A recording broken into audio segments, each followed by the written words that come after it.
શ્રી સ્વામિનારાયણ ભગવાનની જય, અક્ષર પુરુષોત્તમ મહારાજની જય, ગુણાતીતાનંદ સ્વામી મહારાજની જય, પ્રમુખ સ્વામી મહારાજની જય, મહંત સ્વામી મહારાજની જય, સુરત અક્ષરધામ મહોત્સવની જય, પ્રમુખ સ્વામી પ્રમુખ વર્ણી અમૃત મહોત્સવની જય. વિષય બહુ સરસ છે. નિરામય સ્વાસ્થ્ય જીવન, એમાં વ્રત અને ઉપવાસનું મહત્ત્વ કેટલું છે. પહેલાં તો આપણે એ જોઈશું કે આપણું શરીર રોગી છે કે નિરોગી છે. પોતપોતાની રીતે જોઈ શકો, ખબર પડશે કે શરીરનો રોગ કોક ને કોક આપણે ધરાવતા હોઈશું, કંઈક ને કંઈક હશે જ. કારણ કે આપણા ખાનપાન, આહાર વિહાર એમાં ઘણો બધો મહત્ત્વનો ભાગ ભજવે છે. એટલે એના વિશે પણ આપણે આજે ઘણી બધી જાણકારી મેળવવાના છીએ. આમાં લગભગ પોતપોતાની રીતે જો નક્કી કરશે કે મારે સ્વસ્થ રહેવું છે તો જ તમને આમાં મજા આવશે. બાકી આપણે બીમાર રહેવું હોય તો કંઈ પ્રશ્ન જ નથી. શરીર છે એ રોગિષ્ટ પણ છે અને નિરોગી પણ છે. જન્મો ત્યાંથી મૃત્યુ થાય છે ત્યાં સુધી એને કંઈક ને કંઈક રોગ આવી જ જાય છે શરીરમાં. પરંતુ તમે પશુઓમાં જોયું ક્યારેય એ સૂઈ રહ્યા હોય, પશુઓ જંગલમાં રહેતા હોય ને, એને કંઈ ડૉક્ટર નથી, કશું જ નથી. કેમ? એને રોગ નથી. કારણ કે એની જીવનશૈલી છે ને એ જેવી ભગવાને ઘડી છે પહેલેથી એવી ને એવી જ છે. અને માણસને શું કર્યું? ભગવાને બુદ્ધિ આપી. હવે આપી છે તો ભગવાન ભજવા, ભગવાનને ઓળખવા, આપણને સત્ય અને અસત્યનો વિવેક થાય એના માટે. પણ આપણે શું કર્યું? શરીર કેમ સુખમાં જીવે, મોજમાં થાય, અને એમાં જેટલા સંશોધનો થયા એ તમે જુઓ, બધા શરીરને રોગિષ્ટ બનાવવાના થયા, નિરોગી બનાવવાના નથી થયા. હવે ધારો કે દુનિયામાં હોસ્પિટલો વધે તો એ પ્રોગ્રેસ છે? નો, હોસ્પિટલો વધે એ પ્રોગ્રેસ નથી. તમારે રોગો વધ્યા છે, શરીર રોગી જ રહેશે બધાના. એટલે બધે જેટલી હોસ્પિટલ વધુ એટલે સમજવું કે એ દેશ રોગિષ્ટ દેશ કહેવાય. હોસ્પિટલોની જરૂર ન પડે. અંતર શરીરને હંમેશા સાવચેતીથી આપણે વાપરીએ તો 100 વર્ષ સુધી આપણને કંઈ થાય નહીં. એને વિવેકપૂર્વક માવજત કરવી પડે.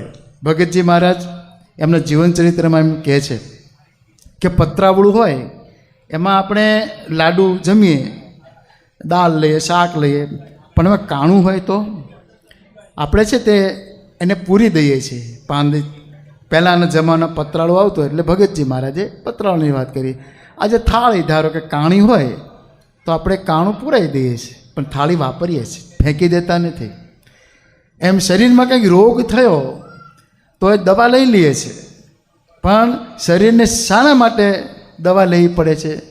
એ કાણું પડ્યું પૂરાવું શા માટે પડે? કાણું કેમ પડ્યું? તો એનો વિષય એ જરાક ગહન છે કે રોગ થયો કેમ?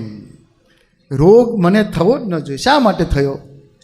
હું નિયમિત ઉઠું છું, નિયમિત પૂજા કરું છું, નિયમિત નાસ્તો કરું છું, ભોજન લઉં છું, સાંજે નિયમિતપણે વ્યાયામ કરું છું, સવારે પણ ઘણા વ્યાયામ કરતા હશે, અને સાંજે ભગવાનને યાદ કરી જમાડીને ચેષ્ટા બોલીને સૂઈ જઉં છું. તો આ રીતે જે રહેતો હોય એને તન અને મન આ બંને સ્વસ્થ હોય. જોજો, તનનું સ્વાસ્થ્ય અને મનનું સ્વાસ્થ્ય બંને ઉપર આપણે વાતો કરીશું. શરીરનું સ્વાસ્થ્ય છે ને એ કેવું છે કે આપણે કંઈ સુખ્યો માણસ છે, પણ એ સુખ એ મનની ઉપર આધાર છે. તો હટ્ટો માણસ હોય, પહેલવાન માણસ હોય, અને એનું મન નબળું હોય તો અને સાવ ફોસી હોય મારે, કારણ કે મન નબળું છે. હટ્ટોકટ્ટો ભલે રહ્યો, શરીરથી મન એ મજબૂત હોવું જરૂરી છે. હવે મન મજબૂત છે, સારું છે, યાદશક્તિ પ્રબળ છે, બધું જ એ વ્યાખ્યાન આપી શકે છે, યાદશક્તિ છે, બધું જ છે. પરંતુ શરીરમાં 100 રોગ લઈને ફરતો હોય, એ કરે શું? એટલે બંનેનો તાલ છે, શરીરનો અને મનનો. અને એ શરીર એટલે સુખાકારી, મન એ શાંતિ આપે, શરીર એ સુખ આપે, મન એ શાંતિ આપે. પણ આત્માનો જે એ છે ને સુખ ને શાંતિથી પર છે, એ અને આનંદની જરૂર છે. આત્માનો એ આનંદ કહેવાય છે. એ ક્યારેય કોઈ છીનવી શકતું નથી. શાંતિ છીનવાઈ જાય, સુખ છીનવાઈ જાય, પણ આનંદને કોઈ છીનવી શકતું નથી. એ આનંદ મેળવવા માટે આપણે BAPSમાં આવ્યા છે, યાદ રાખવાનું. એને આ ભજન ભક્તિ કરીએ છીએ, આધ્યાત્મિક માર્ગે આગળ વધી રહ્યા છીએ એ આનંદને પ્રાપ્ત કરવા. હવે એ આનંદને પ્રાપ્ત કરવાનું મૂળ સાધન શરીર છે. હવે એ શરીરને આપણે જો સારી રીતે ન રાખીએ તો આનંદ પણ પ્રાપ્ત થઈ શકતો નથી. એટલે શરીરની સુખાકારી એ મુખ્ય ભાગ ભજવે છે. એના ઉપર આપણે થોડુંક માર્ગદર્શન મેળવીશું. પહેલું તો માણસ શરીર બનાવ્યું ભગવાને, એમાં વિશેષતા શું આપી? ભાગવત કહે છે કે બુદ્ધિ ઇન્દ્રિય મન પ્રાણાન જનાનામ અસૃજત પ્રભુ. ભગવાને કોઈ પ્રાણીઓને બુદ્ધિ ઇન્દ્રિય અને મનને પ્રાણ નથી આપ્યા. 10 પ્રાણ આપણને આપ્યા છે. પ્રાણ, અપાન, ધ્યાન, ઉદાન, સમાન, નાગ, કુર્મ, કૃકળ, દેવદત્ત, ધનંજય, આ 10 પ્રાણ શરીરમાં ભરેલા છે, આંટા મારે છે, સ્થાન છે એના. હૃદય પ્રાણ, હૃદયમાં પ્રાણ છે, ગુદામાં અપાન છે, પછી ઉદાન કંઠ દેશસ્થ, ઉદાન વાયુ કંઠમાં છે, નાભીમાં સમાન છે, સમાન વાયુ. આપણે કહીએ ને કે પેચોટી ખસી ગઈ, એ શું છે?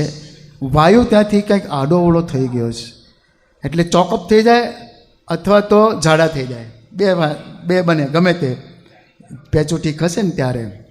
હવે આપણે એ વાયુને સમાન રાખતા નથી, અને એ સમાન વાયુ નાભીમાં રહ્યો, અને આખા શરીરમાં એક વાયુ ફરે છે, આખા શરીરમાં. એ વાયુ છે ને એ બધા જ, જેમ પોલીસની ગાડી ફરતી હોય ને, ક્યાંક ટ્રાફિક જામ થયો હોય, ક્યાંક એ તો બીજે વાળી દેવું, એ બધું કામ કરે. એટલે હૃદય પ્રાણ ગુદે પાન સમાનો નાભિ દેશસ્થ વ્યાન સર્વ શરીર ગ. વ્યાન વાયુ આખા શરીરમાં ફરે છે. આ 5 વાયુને સમાન રાખ્યો, એનું શરીર સ્વસ્થ રહે. એ વાયુ આડોઅવળો થયો એટલે એનું સ્વાસ્થ્ય કથળે, બગડે. એ વાયુને સમાન રાખવા માટે શું છે? તો આહાર ને વિહાર, આ બંને આવશે. આહારથી અને વિહારથી. વિહારમાં શું આવશે? યોગ આવશે, યમ, નિયમ, આસન, પ્રાણાયામ, પ્રત્યાહાર, ધારણા, ધ્યાન ને સમાધિ. આમાં યોગ કેટલા કરે છે? હાથ ઊંચા કરો દે. પ્રાણાયામ કેટલા કરે છે? બસ બહુ જ ઓછા છે, 10-12 જણા છે બસ. પ્રાણાયામ રોજ કરો તમે સવારના પોરમાં. પહેલાં તો સ્વસ્થ શરીર થઈ જાય એકદમ, અને પછી તમે પ્રાણાયામ કરી શકો. પેટમાં મળ ભર્યો હોય આંતરડામાં, પ્રાણાયામ ન થાય. પછી મૂત્રાશયમાં મૂત્ર ભર્યું હોય, સાફ થઈ જવું પડે. એ તો થઈ જાય, આપણે સમજીએ છીએ. પણ સવારના પોરમાં શૌચ જવું અને ગયા પછી ફક્ત 2 મિનિટમાં જ એ ક્રિયા કરીને પાછા આવવું, એનું નામ સ્વસ્થ શરીર કહેવાય. તમે ક્યારેય આ બધા પ્રાણીઓને બેસી રહેતા જોયા? ખાડામાં બેસી રહેતા હોય, આપણે શૌચ કરીએ, આપણે સંડાસમાં કેટલો સમય કાઢીએ જોજો તમે. એ બતાવે છે શું? તમારું પેટ સારું ને સાફ નથી ભાઈ, એને સાફ કરવું પડશે. પહેલાં એને સ્વચ્છ રાખવું જ પડશે, ગમે તે રીતે રાખો. પછી તમે દોડતા રાખો, કે પાણી પીને રાખો, કે હરડે લઈને રાખો, પણ રોજ હરડે લેવાની જરૂર નથી. તમે મનમાં સંકલ્પ કર્યો છે કે મારે પેટ સાફ કરવું જ છે, તો સવારે જેવા ઉઠશો ને પહેલું જ પેટ સાફ થઈ જશે. આ સ્વસ્થ શરીરની નિશાની. જેવા તમે ઉઠશો પહેલું પેટ સાફ થઈ જશે. એટલે આપણે આ શરીરને આધ્યાત્મિક માર્ગે તપ કરી શકે એવું કરવું છે. એના માટે આપણે આ બેકગ્રાઉન્ડ બાંધીએ છીએ, પીઠિકા બાંધીએ છીએ કે ભાઈ મારાથી ઉપવાસ થતા નથી સ્વામી. કેમ નથી થતા ભાઈ? તો કહે છે કે મારે તો આમ થાય છે ને તેમ થાય છે ને દવા લઉં છું. ત્યાં આ આધ્યાત્મિક માર્ગ આપણે ચોકડી વાગે છે. આપણે બાપાની આજ્ઞા પાળી શકતા નથી.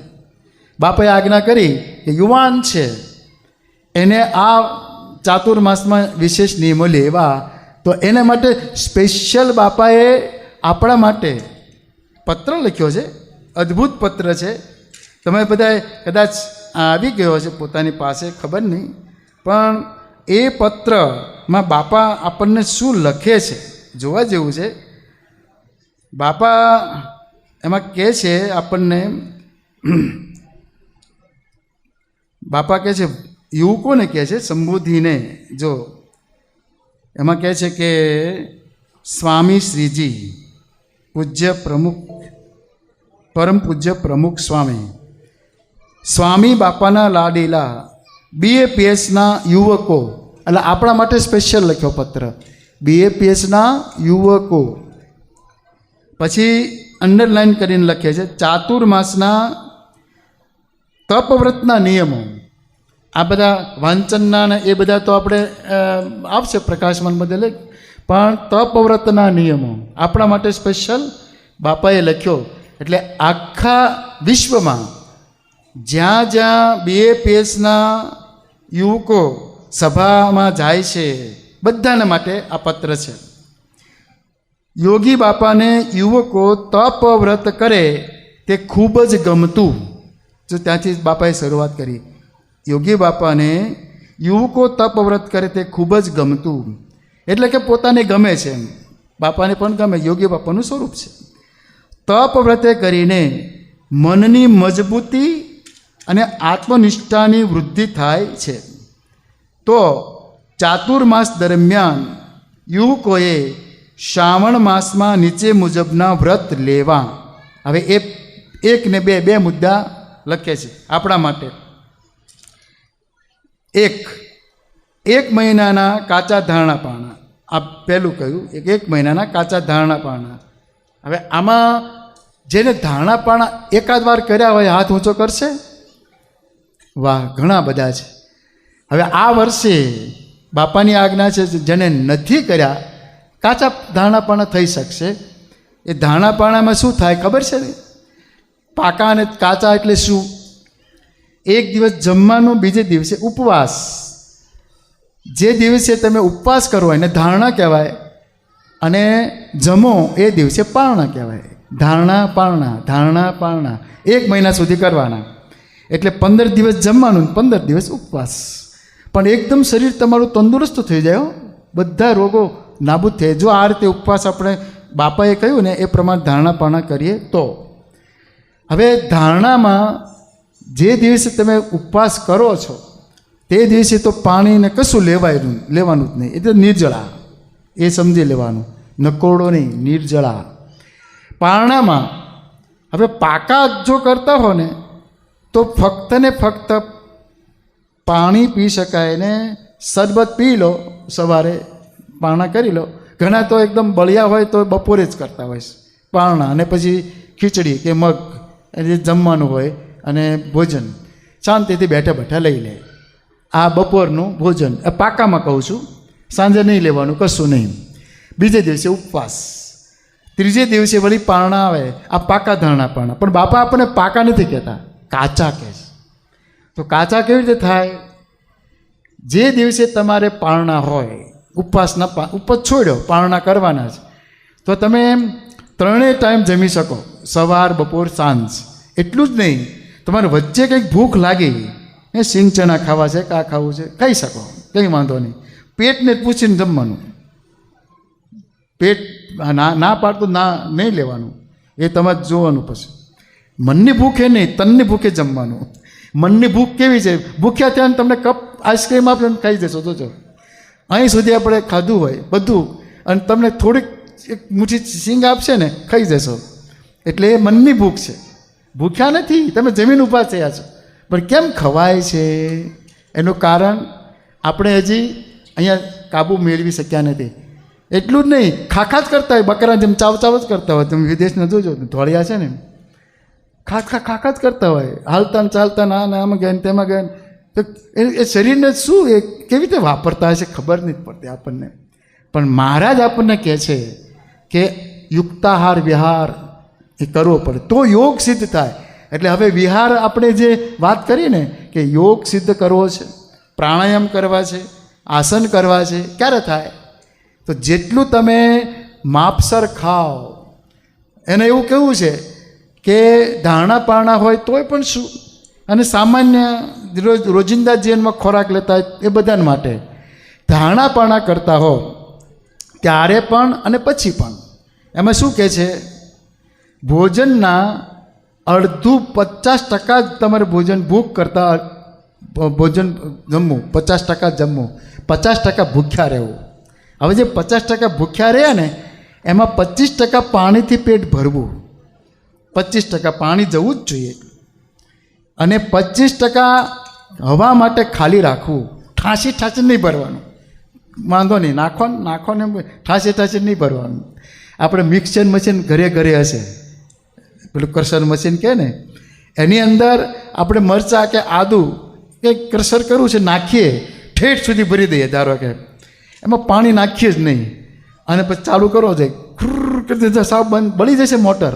આપણું એવું જ થાય, બળી જ જાય રીતસર. એટલે અહીં સુધી ભરવાનું નહીં, 50%. તમને ખબર છે કે 4 રોટલીની ભૂખ છે, 2 જ રોટલી ખાવાની. ખ્યાલ છે કે બસ એટલામાં ઊભા થઈ જવાનું, એક ઘંટડી વગાડવાની અંદર રાખવાની કે ભાઈ ઊભા થાવ. વાતે ચડશો ને, મોબાઈલ ઉપર જશો ને તો તમે ખાધા જ કરશો અને પછી ખબર પડશે અરર ભારે કરી હવે દવા લેવી પડશે પચવાની. તો હવે ધારણા પારણામાં કેવું થાય છે કે જેવા તમે પારણા કરો છો ને, આગલા દિવસનો ઉપવાસ હોય અને તૂટી પડો અને પછી જે બીમારી થાય.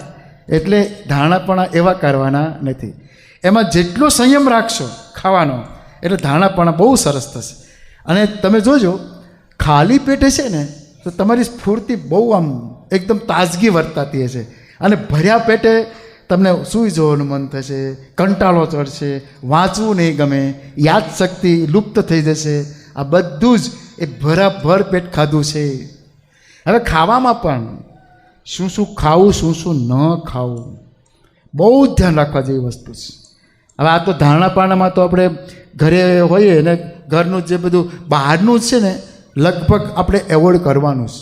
એમાં તૈયાર કોથળીમાં જે આવતું હોય વેફર છે કે જે હોય તે એ તૈયાર ઘરે જે બનાવે એ પ્રમાણે જો તમે જમો ને એકદમ શરીર તમારું સ્વસ્થ રહે, સુંદર રહે અને નિરોગી રહે, અને પછી તમે ભક્તિમાં પણ એ ઉપયોગી થાય. બાકી ભક્તિ થઈ શકતી નથી.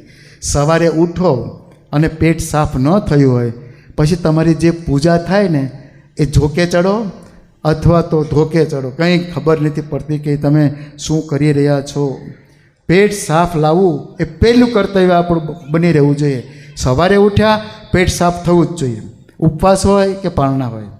તમને મનમાં ફિટ હોય કે મારે શૌચ જવું જ છે તો જવાશે, મનમાં ફિટ કર્યું હોય તો થશે. મને બાદી થઈ ગઈ છે, મને કબજિયાત રહે છે, આવું જો કહેશો ને અંદર મનને તો એ મન તમારું કબજિયાત કાયમ રાખશે. યાદ રાખજો, મનને આપણે ટ્રીટ કરતા નથી. મન દ્વારા તમે કેટલું પાવરફુલ તમે મન હોય છે. તમે નક્કી કર્યું મારે નિર્જળા કરવો જ છે, આજે બાપાની આજ્ઞા છે, ધારો કે મોટી એકાદશી બધા નિર્જળા કર્યો હોય, પરંતુ ધારણા પારણામાં પણ મારે નિર્જળા ઉપવાસ રહેવા છે. તો 1 મહિનો તમે કરશો ને તમને આશ્ચર્ય થશે કે ઉપવાસ માટે એક ડૉક્ટર, નામ તો ભૂલી ગયો છું, પણ એ ડૉક્ટરે પોતે રોગ બહુ હતા, 51 રોગ લઈને ફરતા હતા બિચારા. ડૉક્ટર પોતે હતો પણ દવા નહોતો કરી શકતો. એટલે એને બીજા ડૉક્ટરને પણ સલાહ લીધી, બધું કર્યું, પણ એક કે દવા લાગુ પડી જ નહીં, રોગ મટે જ નહીં. પછી એને નક્કી કર્યું શરીર ખતમ કરી નાખીએ, પાડી દઈએ એમ, આત્મહત્યા કરી નાખીએ. પછી એને વિચાર કર્યો કે આત્મહત્યા જ કરવી છે તો પછી અનશન કરીને કરવું તો કેવું, ખાવાનું જ નહીં, પાણી પીવાનું જ નહીં, એમ નામ. અને એ રીતે એને શરૂ કર્યું. 1 દિવસ ગયો, 2 દિવસ ગયા, 3, 4, 5 દિવસ ગયા, અને એકદમ શરીરમાં સ્ફૂર્તિ આવવા લાગી એને. કારણ કે શરીર શું કરે છે, તમે ખાધા કરો છો ને એને અંદર મરમ્મતની જરૂર છે, એને સાફ કરવું છે અંદરથી, એને અવકાશ જોઈએ છે. આપણે અવકાશ આપતા જ નથી, અવકાશ નથી આપતા. એટલે શું થાય છે, આજે ખાધું, સવારે ખાધું, બપોરે ખાધું, ખા પછી સાંજે મોડે સુધી ખાતા હોય, કેટલા 10 ને 11 વાગે. એટલે શરીર શું કરે બિચારું, કંટાળે ને. એટલે બીજે દિવસે પછી એ જ રફતાર ચાલુ થવાની, જોજો, ખાવાની જ રફતાર. જ્યારે ખાવા માટે જન્મ હોય ને એવું થશે. એટલે એને નક્કી કર્યું કે આવી રીતે શરીર પાડી દેવું, પણ શરીર સારું થવા લાગ્યું અને એને એકદમ સ્ફૂર્તિ આવવા લાગી. પછી તો એને ગરમ પાણી પીવાનું શરૂ કર્યું, એટલે કે શરીર વધારે સારું થાય. અને એ રીતે એને એકદમ શરીર સારું કરી નાખ્યું. પછી તો પોતે ડૉક્ટર હતો, તપાસ કરી, કોઈ પ્રકારનો રોગ રહ્યો નહીં શરીરમાં.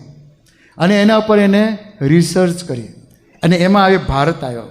એમાં ઋષિ મુનિઓ જે તપશ્ચર્યા કરતા હતા એના વિશે ઊંડા ઉતર્યા અને એને બોલો નોબેલ પ્રાઇઝ મળ્યું એના રિસર્ચને. અને આજે એના ઉપર આપણે વાતો કરી શકીએ છીએ કે લો ભાઈ, આપણે ત્યાં ઋષિ મુનિઓ તપ કરતા હતા, કંદેર ફલેર મુનિવરાહ ક્ષપયંતી કાલમ.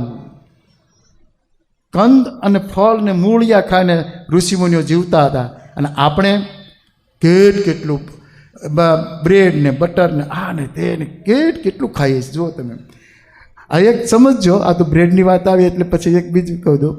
ઘઉં છે ને, ઘઉં એને તમે ફોતરી સહિત એને ખાશો તો તમારું જે શરીર સ્વાસ્થ્ય છે ને એને આપણે કહીએ ને કે ભૂસું મળશે, એને ફાઈબર મળશે. એ ફાઈબરવાળો જો ખોરાક જેટલો શરીરમાં જાય એટલો જ શરીરનો ઉપયોગી ફાઈબરવાળો જવો જોઈએ. તો અંદર જે દિવાલોમાં ચિકાસ આપણા આંતરડામાં અને મળ ચોંટતો હોય ને ચોંટે નહીં, કારણ કે આંતરડા આમ થયા જ કરતા ફર્યા જ કરતા હોય છે. હવે એ ચોંટી ગયો ને તે આંતરડા ભારે થઈ જાય એટલે એની ક્રિયા મંદ થઈ જાય. મંદ થઈ જાય એટલે મળ ત્યાં પડ્યો રહે ને સડે. પછી એને જે વાછૂટ આવે ને એ બદબુ આવે, એને ગંધાતું આવે. એટલે જ્યારે આવું થાય ત્યારે સમજી લેવાનું કે સ્ટોપ કરો ખાવાનું અને પાણી ઉપર ચડી જાઓ. ગરમ પાણી પીવો, જેટલું પીવાય એટલું પીવો. ગરમ પાણી બહુ સરસ. ડૉક્ટર એવું કહે છે પાણી પીવા માટે કે કેટલું ગરમ પીવું. તો આપણે પેશાબ કરતા હોય ત્યારે જરાક આંગળી રાખીને જોઈ લેવાનું કેટલું ગરમ છે, એટલું ગરમ પીવાનું. બસ એટલું ગરમ પીવો ને એટલે અંદર જે આપણી યંત્ર છે ને જઠરાગ્નિ એને શ્રમ ન પડે. અને આપણે બરફના ગાંગડા નાખીને પીતા હોય, જોજો તમે, ઠંડુ કરીને પીતા હોય એટલે શું થાય બિચારે, દશા શું થાય. જઠરાગ્નિ એક જ્યોતિ જલે છે નાભીમાં, એને જઠરાગ્નિ કહેવાય છે. નાખો એટલે જઠરાગ્નિ તો પોતાનું કામ કરે કે એને વધારે પકવવા માટે, આપણે પાકેલું જ ખાતા હોય પચાવવા માટે. પરંતુ આપણે બરફ નાખ્યો તો શું થાય, બરફ નાખ્યો એ ઓલાઈ જાય, જઠરાગ્નિ મંદ થઈ જાય, પછી તમારે એ રોગ શરૂ થાય. એટલે ચરક કહે છે સર્વે રોગા ઉદરમ આશ્રયંતી. બધા રોગ પેટમાં પડ્યા છે, બસ ઉદરને આશ્રયને રહ્યા છે. હવે એ રોગને ટાળવા માટે તમારું ઉદર સાફ હોવું અત્યંત જરૂરી છે. એટલે હવે તમે ચોમાસામાં 4 મહિના જો તમે ઉદર સાફ ન કર્યું તો બીજા જે 8 મહિના છે ને એ ભયંકર રોગથી તમે એ રહેવાના, રોગિષ્ઠ રહેવાના. એટલે આ 4 મહિના ચાતુર્માસના એના માટે જ આપ્યા કે તમે સંયમિત ભોજન લો અને વ્રત કરો, ઉપવાસ કરો. એમાંય બાપાએ આજ્ઞા કરી કે તમે ધારણાપાણા કરશો તો તમારું શરીર એકદમ તેજસ્વી રહેશે, આત્મનિષ્ઠા દ્રઢ થશે. બાપા કહે છે જે આત્મનિષ્ઠા દ્રઢ કરવા માટે મોટા મોટા ઋષિ મુનિઓ એ ત્યાં પાણી ભરે બિચારા, કે એને વાસના ટાળવા માટે વનમાં ગયા, તપ કર્યું, બધું કર્યું, પરંતુ આત્મનિષ્ઠા એટલે હવે ખબર પડે છે કે અંદરની વાસનાએ એને દાબી દીધા, બધું જ તપ ધોવાઈ ગયું. મહારાજ આ મનસોય મહારાજ આપણને કહે છે કે આમાં તમારે ભજન ભક્તિ થશે, આત્મનિષ્ઠા દ્રઢ થશે. અને આ રીતે જો આપણે કરીશું તો પહેલું એમનું એ કહેવું છે કે તમે 1 મહિનાના કાચા ધારણાપણા કરો. કાચામાં 3 ટાઈમ તમે જમી શકો અને 1 દિવસ નિર્જળા ઉપવાસ કરી શકો. બીજું કહે છે 1 મહિનાના કાચા એકટાણા કરો. આ કરી નાખવાના, પછી 1 મહિનો કાચા એકટાણા કરો એટલે વર્ષા ઋતુ ખતમ. વર્ષા પ્રારંભ થઈ અને પછી વર્ષા પૂરી થઈ. અષાઢ અને શ્રાવણ આ વર્ષાના મહિના છે. એટલે આપણે અડધો અષાઢ તો ગયો એટલે અડધી એટલે ભાગને તો વહી ગઈ ને વર્ષા, એમ સમજાય, પોણો ભાગની રહી. એટલે 1.5 મહિનો બાકી રહ્યો વર્ષાને. હવે બાપાએ આજ્ઞા એવી કરી કે તમે 1 મહિનો કાચા એકટાણા કરો અને 1 મહિનો કાચા ધારણાપાણા કરો. એટલે હવે શું થયું, શ્રાવણ મહિના પછી પણ આપણે શ્રાવણ વદ પછી ભાદરવા સુદ પૂનમ સુધી કરવા પડે. ત્યારે આપણે 2 મહિના પૂરા થયા કહેવાય બાપાની આજ્ઞા પ્રમાણે. 1 મહિનો કાચા ધારણાપાણા અને 1 મહિનો કાચા એકટાણા. આખા વર્ષમાં ફક્ત આ આજ્ઞા આપણે પાડીએ ને 2, તો જ તમારા રોગો મટી જશે. જેમ પેલા ડૉક્ટરના રોગ મટી ગયા ને, બધા રોગ નીકળી ગયા, નિરોગી થઈ ગયા. અને એવું દૃષ્ટાંત અમને મળ્યું. અમને પ્રવક્તાએ કહ્યું ને કે અમે ગોષ્ઠી કરીએ છીએ, અમે ઝૂમમાં 5 વર્ષથી આ 6ઠું વર્ષ ચાલે છે. રોજ સવારે 6:15 થી 9 કે 8:45 2-2.5 કલાકની ગોષ્ઠી હોય. એની અંદર બધા પ્રશ્નો પૂછાય, જવાબ આ બધી બાબતે, આધ્યાત્મિક બાબતે, શારીરિક બાબતે, બધી રીતે એની અંદર વાતો થતી હોય છે. તો એમાં આજે મહંતજી વ્રત ચાલતું હતું ને, ત્યારે એક અમારા બુરુંડીના આફ્રિકાના મહેશભાઈ, હવે એ 24 વર્ષથી ડાયાબિટીસની દવા લેતા. પહેલાં ગોળીઓ લેતા હતા, પણ છેલ્લે તો ઇન્જેક્શન ઉપર આવી ગયેલા અને એના શરીરમાં બીજા પણ રોગ હતા. એટલે એ 24 વર્ષથી દવા તો લેતા હતા, પણ હમણાં એને 2 ડઝન ગોળી થઈ ગઈ. 24 ગોળીઓ લેતા હતા. એટલે એને નક્કી કર્યું કે બાપાને આપણે રાજી કરવા મહંતજી વ્રત કરીએ. મહંતજી વ્રતમાં 5 દાડા સળંગ ઉપવાસ. આમાંથી કોઈ મહંતજી વ્રત કર્યું એવા કોઈ છે? 1 2 3 4 5 6 7 8 9 10 જણા છે.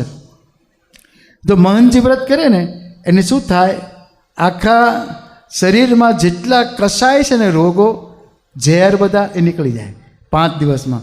1 દિવસે ન નીકળે, 2 દિવસે ને 3 દિવસ, સતત 5 દિવસ કર્યા ને એને મહેશભાઈએ, તો એનું પેનક્રિયાસ સક્રિય થઈ ગયું. જે નિષ્ક્રિય હતું, જે ખાંડને પચાવતું નહોતું, પેનક્રિયાસ છે ને ખાંડને ન પચાવે એટલે લોહીમાં પડે, તો એ એકદમ સક્રિય થઈ ગયું. એટલે ઇન્જેક્શનો ગોળીઓ બંધ થઈ ગઈ. અને આ ડૉક્ટરે એને બતાવ્યું તો ડૉક્ટર આશ્ચર્ય પામી ગયા કે આવું નવીનીકરણ કોને કર્યું? તો કહે છે કે અમારા મહંત સ્વામી મહારાજે, કે એમને એક વ્રત આપ્યું, મહંતજી વ્રત, એમને પોતે કરી બતાવેલું. એટલે એમે કર્યું તો સળંગ, ધારો કે આવી જ ગોળીઓ લેતા અને બધું કરતા, એને એક તો માનસિક રીતે તૈયારી હોવી જોઈએ. એકદમ બળિયું મન થાય ને, સશક્ત મન, તો એ કરી શકશે, ને તો નહીં કરી શકે. મારે તો ગોળીઓ લેવાની, મારે આમ કરવાનું, એટલે એ નહીં કરી શકે. સશક્ત મન હશે એ ઉપવાસ કરી શકશે. તો એને એના પત્નીએ, એમના પુત્રોએ, ઘરના બધાએ, બધા સભ્યોએ મહંતજી વ્રત કર્યું. આજે એને એટલું બધું એને સારું અનુભવાય છે. એવા તો કેટલા હરિભક્તો છે કે એના રોગો નીકળી ગયા હોય, ઉપવાસથી રોગો નીકળી જાય. અને આપણે તો ખાઈને રોગ લાવીએ અને પાછા દવાખાને જઈને પણ એ દવાથી રોગ વધારીએ. કારણ કે એ દવા કેવી છે, એલોપેથીની દવા તમને આડઅસર કરે, બીજો રોગ નાખે. આ રોગને જરા દાબે, તમને લાગે તમે મટી ગયો, અને એની સાથે બીજો રોગ 2-3 આવી જાય. અને એ જે પછી શરીર ચાવણી જેવું થઈ જાય ને, એટલે મહંત સ્વામી મહારાજ આપણને ભક્તિ માર્ગે આગળ વધારવા માટે એક તો આ આદેશ આપે છે કે 1 મહિનાના કાચા ધાણા પાણા કરવા, 1 મહિનાના કાચા એકટાણા કરવા. પછી કહે છે, અને જો શારીરિક અનુકૂળતા ન હોય, જેને ન હોય, આ ત્રીજો મુદ્દો, ન હોય તેને 15 દિવસ બંને કરવા. કાચા ધાણા પાણા 15 દિવસ અને કાચા એકટાણા 15, એટલે હાફ થઈ ગયું. પેલા શારીરિક તંદુરસ્તી હોય 2 મહિના કરે, 1 મહિનો ધાણા પાણા, 1 મહિનો કાચા એકટાણા. પછી કહે છે કે જો શરીર બરાબર ન ચાલતું હોય તો, હવે ચોથો મુદ્દો શું કહે છે કે શરીર જો સારું હોય, એકદમ તંદુરસ્ત હોય, તો એ કહે છે કે ચાંદ્રાયણ આદિ વ્રત કરી શકાય. આદિમાં શું આવશે? ભગતજી વ્રત આવશે, બધું આવશે. એના પછી ચાંદ્રાયણના પ્રકાર છે બધા, ખબર છે ને? ચાંદ્રાયણ કોને કર્યું છે? એકે વાર કર્યું હોય હાથ ઊંચા કરો દે. 1 2 3 4 ને 5 જણા છે જો ચાંદ્રાયણ કરનારા છે. ચાંદ્રાયણ એટલે ચંદ્રની કળા વધે એમ કોળિયા વધે. પડવાનો 1, બીજનો 2, ત્રીજનો 3, ચોથનો 4, એમ વધતા જાય. એ કેવું છે? ઘઉંનો દાણો જોયો ને, ઘઉંનું પેટ મોટું હોય અને 2 બાજુ એકદમ પોઈન્ટેડ હોય ઘઉં, બરાબર ને? એને જવ પણ કે જવ મધ્ય. એટલે શું થયું કે તમે ચડતા જાઓ, ઘઉંનો દાણો ચડ્યા, ધારો કે આમ સ્થૂળ દ્રષ્ટિએ જુઓ તો ચડીને ઉતરવાનું બસ. 1 2 3 4 5 6 એમ કે 15 ગયા, પછી ઉતરો 14 13 12 11 10 9 8 7 6 5 4 3 2 અને 1 એમ ઉતર્યા. એટલે એ શું થયું? એવું મધ્ય ચાંદ્રાયણ. આખા મહિનાના ગણતરી કરો ને તો 240 કોળિયા થાય. આ તો બાપાએ આમાં લખ્યું જ ચાંદ્રાયણ, એટલે આપણે કે ચાંદ્રાને આદિ કહ્યું છે. એટલે જેને જે કરવું હોય તે કરી શકે. પણ આ વ્રત છે ચાંદ્રાયણ, કે 240 કોળિયા થાય. આ વ્રતને, આ જ ચાંદ્રાયણને ઋષિ ચાંદ્રાયણ, યતિ ચાંદ્રાયણ અને પીપીલિકા ચાંદ્રાયણ, હજી 3 ચાંદ્રાયણ. એમાં આ 240 વાળા જ 2 હજી આપણે ગણીએ તો 8 કોળિયા લો ને તમે, દિવસના 8 કોળિયા, ગમે ત્યારે સાંજે લો કે બપોરે લો, 8 કોળિયા લો, એને યતિ ચાંદ્રાયણ કહે છે. અને મહિનાના 240 થાય. પછી પીપીલિકા ચાંદ્રાયણ, જે આપણે યવ મધ્ય કહ્યું ને, એવું પીપીલિકા કેવું છે કે કીડી, પીપીલિકા એટલે કીડી, 2 બાજુ એને મુખ પણ અને પાછળ ઢેકો, આ બંને જો ને મોટા છે, બરાબર, અને વચ્ચે પાતળી છે. એટલે કે આમ ચડે, ઉતરીને ચડવાનું. પહેલાં ચડીને ઉતરવાનું હતું ને, આ ઉતરીને ચડવાનું. એટલે વધથી શરૂ થાય. અમાસ 14 13 12 11 દસમ, નોમ, આઠમ, સાતમ, છઠ, પાંચમ, ચોથ, તીજ, બીજ 1 પડવું આવે એટલે ઉતરી ગયા ઠેઠ. અને એ પછી એને નિર્જળા ઉપવાસ કરવાનો 1, અને પછી 1થી શરૂ થાય, એ ચડવાનું આવશે 1 2 3 4 5 પૂનમ સુધી જાઓ. એટલે એને પીપીલિકા ચાંદ્રાયણ કહે. એ થોડુંક અઘરું પડે પણ રૂટિનમાં એકદમ સેટ થઈ જાય. કારણ કે તમે જેવું ચાલુ કરો છો ને ત્યારે ઘટાડતા જાઓ છો, ઘટાડતા જાઓ છો, ઘટાડતા જાઓ છો, એટલે રૂટિન એકદમ સારું થઈ ગયું. પછી તમે ઉતર્યા અને ચડતા જાઓ છો, ચડતા જાઓ, પછી રૂટિનમાં એકદમ સાથે થઈ જાઓ. જ્યારે જમવાનું આવે ને, આગલા દિવસે 15 કોળિયા ખાધા હોય, હવે કોઈકને એમ થાય કે કોળિયો કેવડો ભાઈ, કોળિયો કરવો કેવડો. એ કોળિયો છે ને, આપણા સત્સંગી જીવન ગ્રંથમાં લખ્યું છે કુકુટાંડ પ્રમાણમ, એટલે કુકડાનું ઈંડું કેવડું હોય એટલું લંબગોળ, અને એવડો કોળિયો કરવાનો અને મોઢા મૂકવાનો, ચાવવાનો. તમે વિચાર કરો કે અમે છે ને મુંબઈમાં હતા, અમે તો નાના 17 વર્ષના સાધુ થયેલા, અને એ વખતે પહેલી વાર અમે શિશુ કહેવાય ને, એટલે આપણે શિશુ ચાંદ્રાયણ કરીએ. તો મેન આનંદ જીવન સ્વામીએ શિશુ ચાંદ્રાયણ કરેલા. શિશુમાં શું આવે ખબર છે? શિશુ ચાંદ્રાયણ 4 સાંજે ને 4 સવારે કોળિયા લેવાના, એ શિશુ ચાંદ્રાયણ. આ 8 થઈ ગયા ને, મૂળ 2 ભાગ પડી ગયા. એટલે બાળક હોય કરી શકે એમ. શિશુ ચાંદ્રાયણ અમે કરેલા એ વખતે. તો અમને ખબર છે કે શીરો બનાવ્યો હોય ને, તો એક તો એટલો બધો શીરો મોઢામાં જાય, અને પછી પાછા રોટલીઓ ચોળીએ, 4 રોટલી ચોળીએ, ને ઘી ને ગોળ મેગો કરીએ, આટલો કોળિયો થાય. કેટલું થયું? શીરો એટલો કે કોળિયો એટલો, પછી કે છે હવે ભાત ને શાક ભેગો કરીને એક કોળિયો કરી નાખો, અને જે કંઈક બીજું ઈચ્છા હોય 4 કોળિયા ધરાઈ જઈએ ને, ઓને જે ભૂખ લાગે, આપણને લાગે કે ચાંદ્રાયણ શીશું કર્યું છે, પણ જઠરાગ્નિ એટલો પ્રદીપ થયો હોય ને, એટલે આ બહુ સાયન્ટિફિક છે. આપણને લાગે કે મજા આવે તો આ તો ઘી ને ગોળ ને કોળીઓ ને રોટલી ને, પણ માંડ મહિનો પૂરો થાય અમે કર્યો હતો એટલે કહીએ છીએ કે શીશુ ચાંદ્રાયણ 4 કોળિયાવાળું. અને એક ચાંદ્રાયણ છે ને ઋષિ ચાંદ્રાયણ, એ 3 જ કોળિયા ખાવાના, દિવસના 3 કોળિયા બસ, એટલે 90 થાય, 30 30 90, એટલે 90 કોળિયાથી મહિનો પૂરો થઈ ગયો. તો આ બાપાએ આ તો આદેશ આપ્યો કે યુવાનો કરી શકશે, વૃદ્ધો હોય છે ઠીક છે એ બિચારા, પણ તોય ઘણા વૃદ્ધો કરે છે, ભગતજી વ્રત કરે છે, 2 દિવસ નિર્જળા, 1 દિવસ જમવાનું, એ ભગતજી વ્રત. અને એક દિવસ જમવાનું, એકટાનું જ જમવાનું બસ, અને વળી પાછા 2 દિવસ નિર્જળા, વળી પાછું 1 દિવસ જમવાનું, એ બપોરે જ જમવાનું. એટલે ભગતજી વ્રત તો અઘરામ અઘરું, પણ કેટલાય અમેરિકાના યુવકો આજે ભગતજી વ્રત કરે છે અને આવા ચાંદ્રાયણો કરે છે. તો આ તો બાપાએ કહ્યું કે એટલે આદિ એ વ્રત કરે એમ. પછી કહે છે કે યુવકો તપ વ્રત કરે તેમાં અમારો બહુ જ રાજીપો છે. યુવકો તપ વ્રત કરે તેમાં અમારો બહુ જ રાજીપો છે. આપણે પત્રમાં લખીએ બાપા રાજી રહેજો, પછી એ આપણને પત્રમાં જવાબ આપે કે તમે આ વ્રત કરો તો અમે રાજી છીએ, કરીએ. આપણે લખી નાખીએ બાપા રાજી રહેજો, પણ રાજીપોમાં છે જ, અને શરીર સારું રહે, તંદુરસ્ત રહે, એ એમને ગમે છે. સાધુ કેશવ જીવનદાસના ઘણા જ હેતપૂર્વક જય સ્વામિનારાયણ, આનો નાનો જ પત્ર છે, પણ એટલે આપણે યાદ કરાવીએ છીએ કે યુવાનો એ જો આમાં વ્યવસ્થિત રીતે જો જોડાય ને આ તપ વ્રતમાં, તો એનું શરીર છે ને તાંબા જેવું આખી જિંદગી રહે. તાંબા જેવું એકદમ લાલ ગુમ. પણ એ આપણે કરી શકતા નથી, કારણ કે એવો એક સમાજ ઊભો થવો પડે, ઘરના બધાએ તમને સપોર્ટ કરવા જોઈએ, મન તમારું મજબૂત હોવું જોઈએ. આ બધું હોય ને ત્યારે આ થાય છે, બાકી થતું નથી. એટલે આ તો બાપાએ આજ્ઞા કરી એટલે આપણે થોડુંક આમાં મંડશું, અને આપણે મળશે જ. આ તો કેવું છે, મંડવું પડે તો થાય, મંડે નહીં તો કંઈ ન થાય. એટલે શ્રીજી મહારાજની આજ્ઞા છે કે આપણે તપ વ્રત કરવા.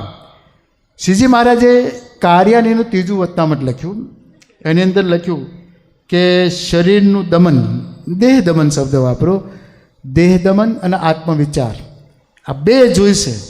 અને 2 હશે તો કે ગ્રહસ્થને જરૂર રાખવાના છે અને ત્યાગીને તો જરૂર રાખવા જ પડશે, તો ભગવાનનો રાજીપો થશે. અને એવું જ મહારાજે કાર્યને 10માં કહ્યું.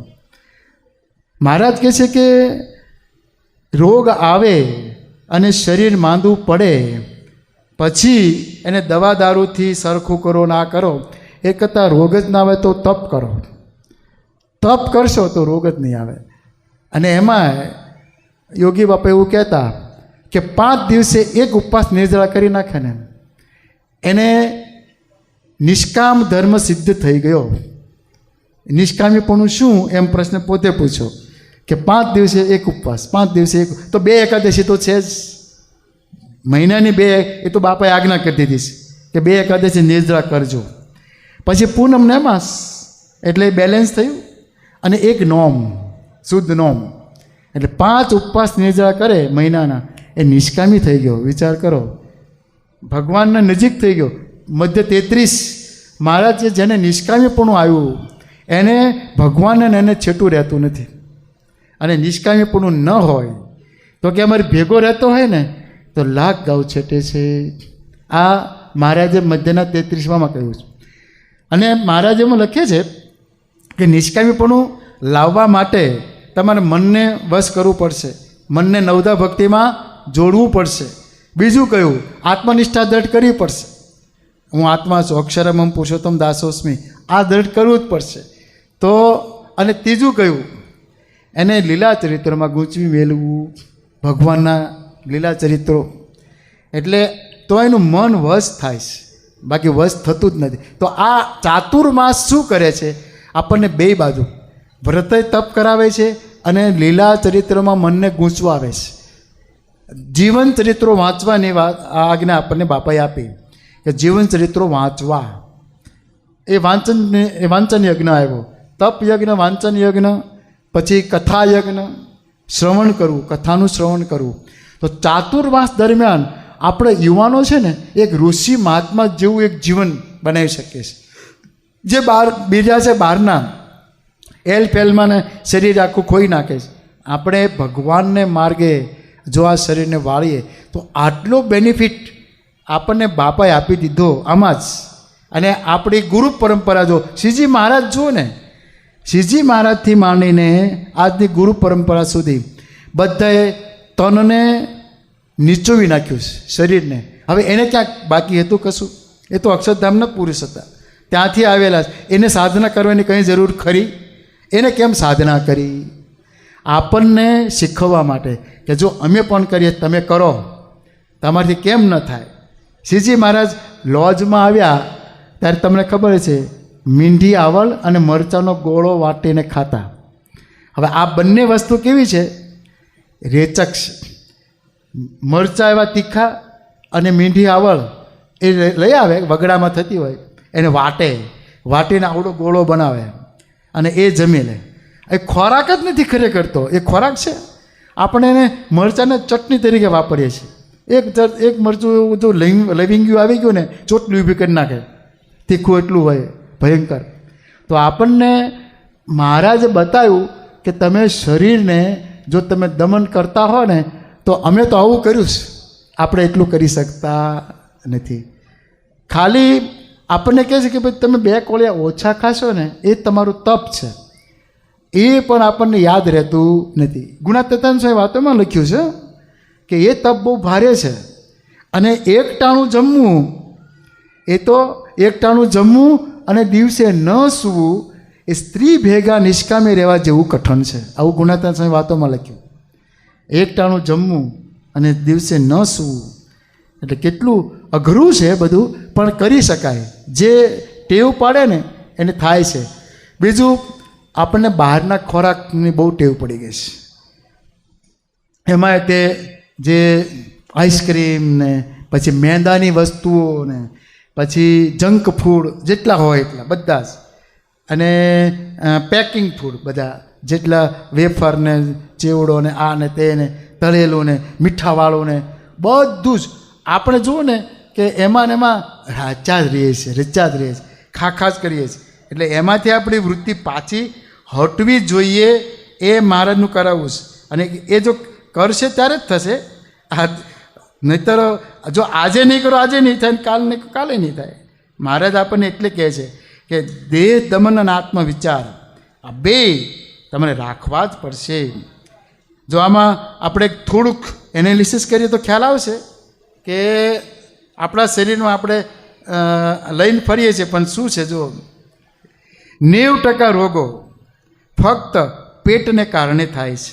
જોજો ડૉક્ટરનું આ નિદાન છે. 90% રોગો ફક્ત પેટને કારણે થાય છે. પેટમાં કબજિયાત રહેવી ન જોઈએ, નહીં તો રોગોની કમી નહીં રહે. કબજિયાત થઈ એટલે એને મારો, એક અનશન કરી જ નાખો. કબજિયાત થઈ એટલે અનશન કરી નાખો, બસ. એક દિવસ નહીં તમે જમો ને એટલે સરખું થઈ જાય છે કબજિયાતમાં. કુલ 160 રોગો ફક્ત માંસાહારથી થાય છે. હવે આપણે તો સત્સંગી છીએ, પણ તમારા કોઈક મિત્ર હોય એને તમે માંસાહારથી પાછા વાળી શકશો. 160 રોગ માંસાહારથી થાય છે. 80 રોગો ચા પીવાથી થાય છે. ચા કેટલા પીવે છે આમાં? ચા છોડવી પડશે યુવાનો. ચા પીવાથી 80 રોગ થાય છે. લો આ એનાલિસિસ કરે છે. શા માટે ચા પીવી પડે છે? એક કેફી દ્રવ્ય છે. એ કરતાં દૂધ એમને પીવો ને બસ વાંધો નહીં. તમે દૂધને અંદર બદામ નાખો, આ કરો, પણ ચા નહીં. ચાથી થાય છે કે 48 રોગ એલ્યુમિનિયમના વાસણો અથવા કુકરમાં રાંધેલા ખોરાકથી થાય છે. 48 રોગો કુકરમાં રાંધે ને ફાટે છે. જોજો, પાકે નહીં. પાકે એકદમ ધીમા તાપે હાંડલીમાં ચડે ને એને પાક્યું કહેવાય. એ કહે છે કે 100% ખોરાક છે ને એકદમ પાકો તે હાંડલીમાં રાંધેલો ખોરાક, જે ગામડામાં હજી પણ એ પ્રચલન છે. આપણે અહીંયા નથી રહ્યું. આપણે કુકર ચડાવી દે ને બસ પતી ગયું, એટલે ફાટે દાળ. તો કહે છે કે એ સારું નથી એમ. પછી કહે છે કે દારૂ, ઠંડા પીણા અને ચા, ફરી ચા આવ્યું, એ પીવાથી હૃદય રોગ થાય છે. આ લોકો એનાલિસિસ કરીને લખે છે. જોજો, દારૂ તો આપણે પીતા નથી, પણ ઠંડા પીણા કેમ છે, સીધા લગાડી દે છે.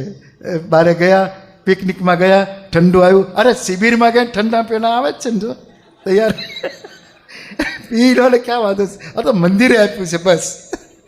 પણ જો આમાં કહે છે કે આમાં ક્યારેક પીવાનો વાંધો નહીં, પણ રોજની આ તો વસ્તુ છે કે એને હૃદય રોગ થાય છે. પછી કહે છે ઈંડા ખાવાથી હૃદય રોગ, પથરી અને કિડનીને નુકસાન થાય છે. તમારા મિત્રો હોય ને કોઈ, એના કહી શકે. આપણે તો ઈંડા ખાતા નથી, પણ તમે મિત્રોને કહી શકો. પછી કહે છે કે ઠંડુ પાણી એટલે ફ્રીજનું અને આઈસ્ક્રીમ, એને કારણે મોટા આંતરડા સંકોચાય છે. જોજો, જે આપણું મળ વાહક છે ને, મળ લઈ જાય છે, ઠેઠ સુધી પહોંચાડે, બહાર કાઢે છે, એ સંકોચાય છે. એટલે શું થાય, પછી મળ ત્યાં ને ત્યાં રહે, ઉપર રહે અને રોગો થાય. સર્વે રોગા ઉદરમ આશ્રયંતી, ઉદરમાં રહે છે. પછી કહે છે ભોજન પછી સ્નાન કરીએ ને તો પાચન ધીમું થાય અને શરીર નબળું પડે છે. હવે જમ્યા પછી જેને સ્નાન કરે એટલે શૌચ જવાની ટેવ હોય, આમાં સ્નાન લખી એટલે લખ્યું કે શૌચ જવાની ટેવ હોય એ ખોટી છે. જમ્યા પછી એ 6 કલાક પછી પચે અને પછી શૌચ જાય એ તંદુરસ્તી છે. ઘણાને એવી ટેવ હોય, જોજો ખાઈને તરત ખાડે નીકળશે. અમારે એક પુરુષોત્તમ ભગત હતા ગોંડલમાં, અને એમને ખાવાની બિચારાને બહુ આદત, આમ તો મુક્તરાજ કહેવાય, મંદિરમાં પાર્ષદ હતા, પણ એ શું કરે કે ખાય અને ખાડે જઈ આવે, વળી પાછા ખાય, વળી પાછા ખાડે. એટલે એનું શરીર તો આવું જ રહેતું હતું. એ બિચારા એ કેટલી વાર શરીર આખા દિવસમાં નાતા જ. એ તો ધામમાં ગયા, બહુ પહેલાંની વાત છે, શાસ્ત્રી મહારાજના વખતના હતા પુરુષોત્તમ ભગત. એ મેં જોયેલા, ગોંડલમાં હતા, રહેતા હતા, પણ એને હંગણીયા ભગત કહેતા. એ બિચારા ત્યાં જ મળે તમને. એટલે આવું થાય, એને જીભ ઉપર કાબુ ન હોય ને તો આવું થાય. એટલે જીભ ઉપર કાબુ રાખો એ કેટલું અગત્યનું છે, મર્મ એ આપણને મહારાજ આ તો શાસ્ત્રો બતાવે છે. પછી કહે છે ચા અને દૂધ, આજે ચા પીતા હો કે દૂધ પીતા હો, પણ એની સાથે તમે વેફર ખાતા હોય ને, ખારો ચેવડો છે, વેફર છે, ખારી વસ્તુ ગમે તે, તો કહે છે એનાથી ચામડીના રોગ થાય છે. લો, આપણે છે કે ખજવાલ ને આ ને તેને ઘણાને આ બધા પ્રશ્નો હોય છે, એને ફૂલસ્કાને થયા જ કરે, એટલે કે એ થાય છે. પછી કહે છે શેમ્પૂ, કન્ડિશનર અને વિવિધ પ્રકારના તેલ એ વાળ સફેદ કરે છે, ખરી જાય છે અને ફાટવા લાગે છે. હવે જો શેમ્પૂ ઘરે આવી ગયા છે, ખ્યાલ છે ને, શેમ્પૂ હોય જ, એ વાળ ખરે છે અને ફાટવા લાગે, ધોળા થઈ જાય છે, અકાળે, આ બધું જ થાય છે. પછી શું કરે, એને કાળા કરવા એ નાખે ને, એને આડઅસર બીજી થાય છે. લો, એટલે આ બધું જ આ વિહારમાં આવશે. આહાર કયો? આ વિહાર. આપણા આહાર ને વિહાર એ બંને તંદુરસ્તી, શરીરની તંદુરસ્તી, અને શરીર તંદુરસ્ત એટલા માટે રાખવાનું છે, ભક્તિ કરવાની છે. ચાતુર્માસમાં આ ભક્તિનું પર્વ છે, એ ભક્તિ કરવી એટલે તંદુરસ્ત રાખવાનું. એટલા માટે આ બધી પ્રયોજન ચાલે છે કે ભાઈ આ શાના માટે? હવે શરીરનું તો ઠીક છે, દેહ તો નાશવંત છે અને દુઃખરૂપ છે, એટલે પડવાનું જ છે, એકવાર જવાનું જ છે. દારૂ પીતો હોય ને કોઈને આપણે કહીએ ને ભાઈ મૂકો ને, કે આટલા સુધી હવે વધારે થોડું, કે એમાં શું, એમ પડવાનું તો છે ને, મરવાનું તો છે જ ને, એમ કરીને પીવે, એ ખોટું. એટલે આપણે એ ન થવું જોઈએ. હવે બીજું કહે છે વિહારમાં ગરમ પાણીથી સ્નાન કરીએ તો શરીરની રોગ પ્રતિકારક શક્તિ ઓછી થાય છે. આમાં ગરમ પાણી કેટલા સ્નાન કરે છે? હવે હાથ ઊંચો કરશો નહીં, કારણ કે બધાને થાય કે આપણે એમ કે ઠંડા પાણીથી કેટલા સ્નાન કરે છે. પોઝિટિવ લઈએ, ચાલો, આ ઘણા બધા છે. ઠંડા પાણીથી નાહવાનું, અને નળ નીચે તમારે શું અમારે તો નળ છે અને નીચે બેસી જાય એટલે બહુ સરસ. પણ ડોલથી ના આવતો પણ પહેલાં ડબલું છે ને માથે નાખવાનું, ઠંડા પાણીનું, ગરમ પાણીનું નહીં, ઠંડા પાણીથી પહેલાં નીચે બેસી જાઓ એટલે તમે શું રીતસર તમને લાગશે કે માથાની ગરમી સ્રવી રહી છે, નીકળી રહી છે માથાની ગરમી. એટલે મસ્તક ઠંડુ હોવું જોઈએ, પેટ નરમ, શિર ઠંડા. ભાઈ વેદ આવે તો લેના દંડા, એવું કંઈક મેં પેલું વાંચી દીધું. માથું ઠંડુ રહેવું જોઈએ, ક્રોધથી ગરમ થઈ જાય અને આનાથી પિત્તથી ગરમ થઈ જાય એ થાય. એની સાથે આપણે કે વાત કરી લઈએ, વાત, પિત્ત અને કફ, આ ત્રણ છે ને ધાતુ કહેવાય છે. એ શરીરમાં એને બેલેન્સ રાખે છે આખું શરીર, વાત, પિત્ત અને કફ. વાતે ને શૂલમ, કંઈક દુખાવો થયો, આંખ દુખી, માથું દુખું, કમર દુખી, હાથ દુખ્યા, પગ દુખ્યા, સાંધા દુખ્યા, સમજવું કે કંઈક વાત ચાલે છે. વાત એટલે વાયુ. વાતેને શૂલમ, પિત્તેને દાહ, વાત પિત્ત, પિત્તેને દાહ, કંઈક બળે છે, પેટમાં બળે છે, આંખો બળે છે, માથું બળે છે, હાથે તળિયા બળે છે. તો દાહ થતો હોય તો શું સમજવું? પિત્ત વધી ગયું છે શરીરમાં, પિત્તેને દાહ. પછી કફેને શું સોજો આવે, આંખના આ ફૂલી જાય, ઘણાને જોજો તમે સોજા પગે ચડી ગયા હોય, ખાસ વૃદ્ધ વ્યક્તિને વધારે આપણે જોવા મળે સોજા ચડેલું શરીર, સોજાય એ કફ. અને શરીર ફૂલી ગયું હોય અને એને મોટાપા કહે, એને શું કહે, એ ઓબેસિટી કહે ને, એ કફ પ્રકૃતિવાળા હોય એ હોય જ, એને શરીર ફૂલી ગયું હોય. વાતથી શરીર છે ને પાતળું થાય, એકદમ શરીર એકદમ માપનું રહે વાતથી. પણ વાતના આ બધા અવગુણો પણ છે. એટલે વાત, પિત્ત અને કફ ત્રણેય ધાતુ સમાન રહે ને ત્યારે એ શરીરનું સ્વાસ્થ્ય શરૂ થયું કહેવાય, શરીરનું સ્વાસ્થ્ય મળ્યું કહેવાય. એ ત્રણેય સરખા રહેવા જોઈએ. એટલે આમાં આપણને કહે છે કે ગરમ પાણીથી સ્નાન કરો તો એ તમને એ રોગ પ્રતિકારક શક્તિ ઘટાડે છે. પછી ઊભા રહીને પાણી પીવાથી ઘૂંટણના સાંધાનો દુખાવો વધે છે.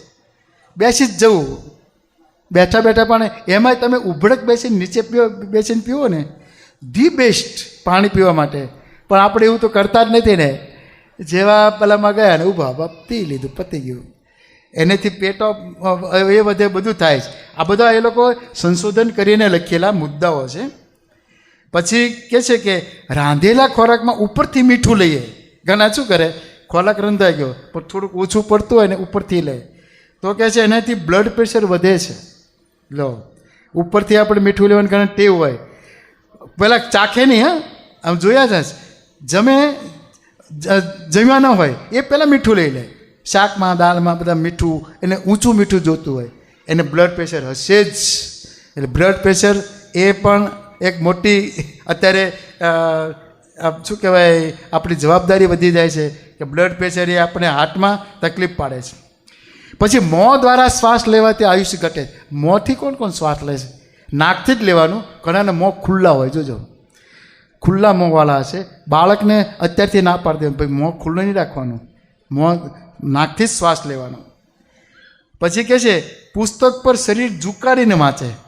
ઘણા ને એમ ઝુકાવીને વાંચે તો લોહી ના ફેફસાને નુકસાન થાય અને ક્ષય રોગનો ભય રહે છે. ફેફસાને નુકસાન થાય કારણ કે ઊંધા પડીને વાંચતા હોય અને પથારીમાં આપણે વાંચીએ. પરીક્ષા આવે તે ખાસ વિદ્યાર્થીઓને માટે આ ખાસ કહેવાનું કે આવું થતું જ હશે. ક્ષય રોગ થાય છે એનો ભય રહે છે અને ફેફસાને નુકસાન થાય છે. પછી પોઝિટિવ શું છે, ચૈત્ર મહિનામાં લીમડાના પાન ખાય ને તો કે લોહી શુદ્ધ થાય ને એને મેલેરિયા થાય જ નહીં. આ ખબર, ગમે એટલે મચ્છર કરડે તો એ મચ્છર મરી જાય પણ મેલેરિયા થાય નહીં. એને લોહીમાં એટલી કડવાશ આવી જાય, રોજ એને વધારે નહીં 4-5 પાંદડા 10 પાંદડા નાના કોટે ચાવી જવાના લીમડાના. તમને કંઈ ઉલટી નહીં થાય, મજા આવશે, ઉલટી સારું રહેશે. પણ એ કરવું જોઈએ, આ કરે તો થાય એવું છે. પછી તુલસીનું સેવન કરવું, જો ઘરે તુલસી હોવા જ જોઈએ તો મેલેરિયાથી બચાવે છે. પછી આ તો અત્યારે ચાતુર્માસ એટલે મૂળા ન ખવાય, પણ રોજ કે કોઈ મૂળો ખાતું હોય ને તો એ રોગોથી મુક્ત રહે છે. લો, એને રોગ થતા જ નથી. મૂળો એવી વસ્તુ છે, આપણે એને એવોર્ડ કરતા હોય છે કે વાસ આવે આ થાય તે થાય. પછી દાડમ કેવા છે તો કે મરડો, ક્રોનિક ઉધરસ અને હૃદય રોગ એના માટે એટલા અક્ષીર ઇલાજ છે દાડમ. એ રોજ એકાદું એને ખાવું જોઈએ.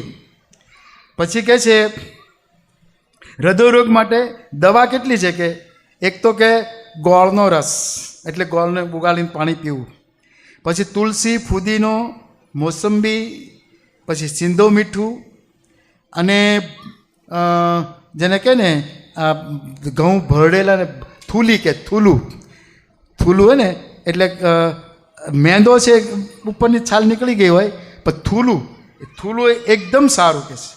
એ હૃદય રોગને માટે સારામાં સારું, હૃદય રોગ થવા ન દે એમ. પછી કહે છે ભોજન પછી ગોળ કે વરિયાળી ખાઈએ ને પાચન સુધરે. તમારે ભોજનમાં આટલો ગોળ સોપારી જેટલો લઈ જ લેવાનો. ડબલ સોપારી લો તો વાંધો નહીં, 2 સોપારી જેટલો ગોળ ખાવામાં એ હોવો જ જોઈએ. તો તમારું પેટે સારું રહે, સાફ રહે એકદમ એવું કહે છે. પાણી પીવો પછી એ સાફ રહે. પછી કહે છે જેઠીમધ ચૂસવાથી કફ બહાર આવે અને અવાજ મધુર બને. જેઠીમધના મૂળિયા વેચાતા હોય છે, એ ચૂસા કરો ને એકદમ ગળું સારું થઈ જાય. ઘણાને ગળાની સાથે કામ લેવાનું હોય, બોલવાનું હોય, ગાવાનું હોય, એના માટે ખાસ. પછી કહે છે કે લીંબુ કેવા છે તો કહે છે કે યકૃત, ટાઇફોઇડ, ઝાડા, પેટના રોગો, કોલેરા બધાથી રક્ષા લીંબુ કરે. રોજ તમે તમારા ખોરાકમાં 3 થી 4 લીંબુ રોજ લેતા હો ને તો ટનાટન શરીર રહે. આ વસ્તુ તમે સવારે ઉઠીને કાંઈ તો ટ્રાય કરજો. ઘરમાં લીંબુ છે, તમે ગરમ પાણી 1 ગ્લાસમાં લેવાનું પીવાનું અને 1 લીંબુ નીચવી અને એમને પી જવાનું. બસ ગરમ પાણીમાં લીંબુ નીચવીને પી જવાનું સવારે ના કોઠે. બપોરે જમતી વખતે દાળમાં 1 લીંબુ નીચવીને એ દાળ ભાત ખાવાના. સાંજે સૂતી વખતે ગરમ પાણીમાં લીંબુ 3 લીંબુ રોજ જાય ને એની આંખોનું તેજ જુઓ ને તમારે એકદમ સરસ થઈ જાય. અને પેટના જેટલા રોગો છે ને એ બધા સારા થઈ જાય. અપચો, અજીર્ણ કંઈ રહે નહીં. આ બધું આ લખેલું છે પણ આપણે આયુર્વેદ વાંચતા ન હોય અને રોજનું જેમ થતું હોય. આપણે છે ને લીંબુ ઘરે ન લાવીએ પણ બીજું બધું ડબલાના પેલા પીણા આવે છે ને એ રાખીએ પેલા ફ્રીજમાં ને એ પીધા કરીએ. ફ્રીજનું તો પીવાનું જ નહીં, ફ્રીજને અડવાનું જ નહીં, કંઈ જરૂર નથી. શું કામ અડવું જોઈએ ફ્રીજને? ઠંડુ અંદર જાય છે ને એ જ તમને બીમાર પાડે છે. ઠંડુ આઈસ્ક્રીમ કે ઠંડુ દૂધ કે ઠંડુ જે કંઈ ગયું તે તમને લાગે એમ સરસ મજા આવે છે. પણ ગરમ પાણી અમસ્તા તમે ગરમ પાણી પીશો ને, ધારો કે અમારે તો 3 રાખ્યા, સાદું, ગરમ અને ઠંડુ. ગરમ પાણીમાં ગરમ તો બહુ ગરમ આવતું હોય પણ સાદું ઉમેરીને તમે પીએ ને અને શું શરીર તાજું રહે. તમે ટ્રાય કરજો. તમારે ત્યાં જો કે તમારે ગેસ ઉપર મૂકવું પડે અને એમ ગરમ કરે, અહીંયા તમારે તૈયાર મળે છે. અહીંયા પણ તૈયાર ગરમ પાણી મળતું હોય છે. પણ શરીર સારું રાખવા માટે આટલું તમારે કરવું તો પડે જ છે. એટલે આ વસ્તુ આજે આ ચાતુર્માસ આજથી પ્રારંભ. આમ તો અષાઢ બેસી ગયો પણ ચાતુર્માસ એટલે આ એકાદશીથી કાર્તક એકાદશી 4 મહિના કહેવાય. 4 મહિના સુધી આપણું શરીર જો સારું ન રહ્યું અને પછી તમે બીજા બધા જે 8 મહિના છે ને એટલે શું કહે છે ઉપનિષદો, શતમ જીવ શરદઃ. શરદ ઋતુ આને પછી આવે છે. શરદ ઋતુ એ રોગોનું ઘર કહેવાય. જો શરદમાં બુઢો માણસ જીવી ગયો ને આખું વ્રત જીવી જાય અને એમાં ઉપડી ગયો. શરદ ઋતુ એ 2 મહિનાની હોય. શરદ ઋતુ ભાદરવો ને આસો, આ 2 મહિના. ભાદરવામાં ભયંકર એનો પેલો છે ને ઓતરા ચિત્રના તાપ પડે ને એ બહુ ભયંકર હોય, પિત્ત વધારે શરીરમાં. એટલે સતત 15 દિવસ સુધી આપણા શાસ્ત્રોએ શું કહ્યું, પછી શ્રાદ્ધ કરજો કે કોઈકનું કોઈ શ્રાદ્ધ આવ્યા જ કરે ઘરમાં, દાદાને દાદીનું મામીનું ફલાનું ઢીકડાનું. એટલે રોજ ખીર થોડી ખાવાની થાય, દૂધની ખીર અને દૂધ પાક ધારો કે. એ શ્રાદ્ધ એ પિત્તને સમાવે છે. એટલે શરદ ઋતુમાં આ મૂક્યું, ઋષિમુનિએ મૂકી દીધું કે શ્રાદ્ધ કરજો.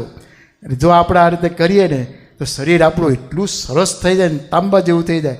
પણ આપણે બહુ જ ઊંઘમાં છે, આળસમાં છે, નિદ્રા હજી ઉઠતી જ નથી. એટલે ચાતુર્માસ એ આપણા માટે તંદુરસ્તીનો માસ જો 4 મહિના આ જે બાપાએ આજ્ઞા કરી 4 મહિનાના, એમાં આપણે ખાલી 1 જ મહિનો કાચા ધાણા પણ કરવાના છે અને 1 મહિનો કાચા એકટાણા કરવાના છે. બસ એ આપણે થશે. આ વખતે નક્કી કરજો કે કરવા છે તો રોગો નીકળી જશે ને તમારી યાદશક્તિ બહુ તીવ્ર થઈ જશે, પાવરફુલ થઈ જશે. એટલે આ તો આપણે આ અત્યારના જે આધુનિકો જે આપણને કહી રહ્યા છે ને એની વાત કરતા હતા. એમાં એવું કહે છે કે રસોઈ કર્યાના 48 મિનિટની અંદર ખોરાક ખાઈ લેવો. રસોઈ કર્યાના 48 મિનિટની અંદર ખોરાક ખાવો જોઈએ. તે પછી તેનું પોષણ મૂલ્ય ઘટવા માંડે છે, તત્વો ઓછા થવા માંડે છે. પોષણ મૂલ્ય 12 કલાક પછી તે પ્રાણીઓ માટે પણ ખાવા યોગ્ય રહેતો નથી. 12 કલાક પછી એ ખોરાક એના અંદર એ વિકૃતિ આવી જ જતી હોય છે. એટલે તાજો ખોરાક ગરમ ગરમ ખાવો શરીર માટે એ તંદુરસ્તી આપે છે. પછી કહે છે જો માટીના વાસણોમાં ખોરાક રંધાતો હોય તો 100% એકદમ શ્રેષ્ઠ, કાંસાના વાસણોમાં 97%, પિત્તળના વાસણોમાં 93% અને એલ્યુમિનિયમના વાસણો અને પ્રેશર કુકરમાં માત્ર 7.13% એ પોષક તત્વો બચે છે. પોષક તત્વો 100% બચતા હોય તો માટીના વાસણમાં, પછી કાંસાના વાસણમાં 97%, પિત્તળના વાસણમાં 93%. આપણે અત્યારે સ્ટીલના વાસણમાં રાંધીએ છીએ એટલે એનું આ લખતા નથી મારાવાલા. જે વાપરીએ છીએ એ લખતા નથી વાપરતા એ લખે છે. એવું છે. પછી કે ઘઉંનો લોટ 15 દિવસથી વધુ જૂનો ન હોવો જોઈએ. ઘણા પેક પેલા લોટ વાપરતા હોય છે, દળાવીને જ વાપરવાનો, ઘર ઘંટી રાખો નહીં ત્યારે, પણ પેક વાપરતા હોય 15 દિવસથી કે વધુ જૂનો ન હોવો જોઈએ.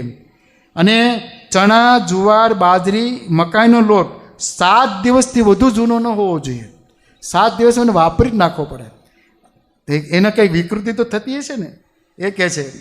પછી 14 વર્ષથી ઓછી ઉંમરના બાળકોને ક્યારેય રિફાઇન્ડ લોટ એટલે કે બિસ્કિટ, બ્રેડ, સમોસાના બધું એ ખાવા ન આપવા જોઈએ, કારણ કે પહેલેથી જ એના આંતરડા છે ને ઠપ થઈ જશે 14 વર્ષથી નાના બાળકને. પછી કહે છે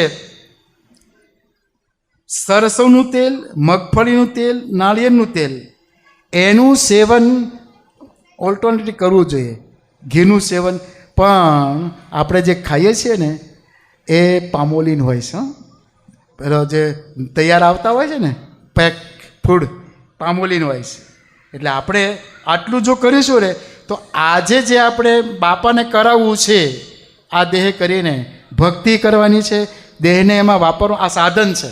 તો સાધનને આપણે જો સાચવીએ નહીં તો ભક્તિ થશે ને એને મોક્ષ માટે પણ શરીરમ આદ્યમ ખલુ ધર્મ સાધનમ, એ ધર્મનું એટલે મોક્ષનું પહેલું સાધન આ શરીર છે. તો શરીરને જાળવીશું તો મોક્ષ આપણો બાપા કરવા જ બેઠા છે. કારણ કે પહેલાંના ઋષિમુનિઓ કહેતા અપી તપો વર્ધતે, બે ભેગા થાય ને ત્યારે આપણે અત્યારે કેમ છો એમ કહીએ છીએ, કેમ છો એમ પહેલાં અપી તપો વર્ધતે, શું તપ થાય છે ને એટલે તમારું શરીર સારું છે. બસ પેલો કે હા થાય છે તપ, એટલે શરીર